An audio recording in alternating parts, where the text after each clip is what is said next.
তোমার এত গাছ কিনে আনলি? জানোই তো বাবা, গাছ আমি কত ভালোবাসি। আর এই মাসে তো গাছ লাগানোর সবচেয়ে উপযুক্ত সময় বাবা।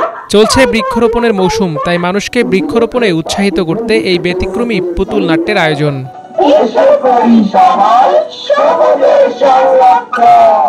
সারা দেশে বৃক্ষরোপণ আন্দোলন জোরদার করতে ৬৪ জেলায় গাছ রোপণ কর্মসূচি করছে মিশন গ্রিন বাংলাদেশ নামের তরুণদের একটি সংগঠন।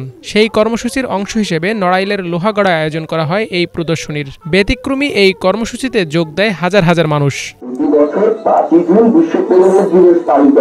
শুধু পুতুল নাট্যের আয়োজনই নয়, দিনভর উপজেলার বিভিন্ন স্কুল কলেজের আঙ্গিনায় বৃক্ষরোপণ ও চারাগাছ বিতরণ করেছে তারা। সবুজ সংরক্ষণের দাবিতে শিশু কিশোরদের নিয়ে করেছে মানববন্ধনও, যার উদ্বোধন করেন লোহাগাড়া উপজেলা নির্বাহী কর্মকর্তা। গাছ লাগালেই হবে না, এই গাছগুলো যেন আমরা পরিচর্যা করে যে উদ্দেশ্যে আমরা গাছ লাগাবো সেটি যেন বাস্তবায়িত হয়। এজন্য আমরা এখানে যারা আছি সর্বস্তরের সকল মানুষকে কিন্তু এই কাজে এগিয়ে আসতে হবে।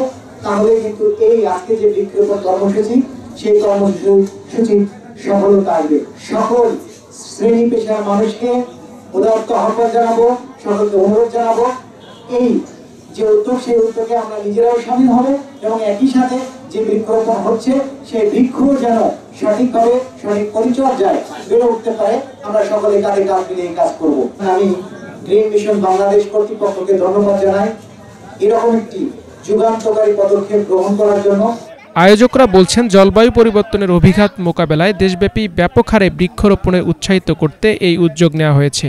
নড়াইলে এই আয়োজনে তাদের সহযোগিতায় ছিল স্থানীয় সংগঠন আলোক নিশান ফাউন্ডেশন, আশা, সৈয়দ শাকিল ওয়েলফেয়ার ট্রাস্ট ও হেলদি লিভিং। সাধারণ মানুষের মধ্যে গাছ লাগানো বিষয়ক সচেতনতা তৈরি করতে পারছি, এটাই আসলে আমাদের মূল টার্গেট। আমরা নিজেরাও যেমন গাছ লাগাচ্ছি সারা বাংলাদেশে, তেমনি প্রত্যেকটা মানুষ যেন নিজ উদ্যোগে তার পরিবেশের প্রতি সচেতনতা থেকেই গাছ লাগানোর প্রতি আগ্রহী হয়ে ওঠে, সেটাই আমাদের লক্ষ্য। এবং মিশন গ্রিন বাংলাদেশ এই লক্ষ্যে কাজ করে যাচ্ছে এবং আমরা চাই বাংলাদেশের প্রতিটি মানুষ আমাদের এই লক্ষ্যের সাথে একত্রতা প্রকাশ করে তার নিজের জায়গাতেই, তার নিজের এরিয়া হতে পারে, তার নিজের বাড়ি হতে পারে, যে কোনো জায়গাতেই সে গাছ লাগানোর একটা কর্মসূচি নেয়। কারণ এই গাছই কিন্তু আমাদেরকে জীবন দেয় এবং এই গাছই কিন্তু আমাদের যে এই হিট ওয়েভ বা অন্য অন্য দুর্যোগের কারণ, সেই কার্বন ডাইঅক্সাইড বা অন্য অন্য প্রবলেম থেকে আমাদেরকে বাঁচিয়ে দেয়।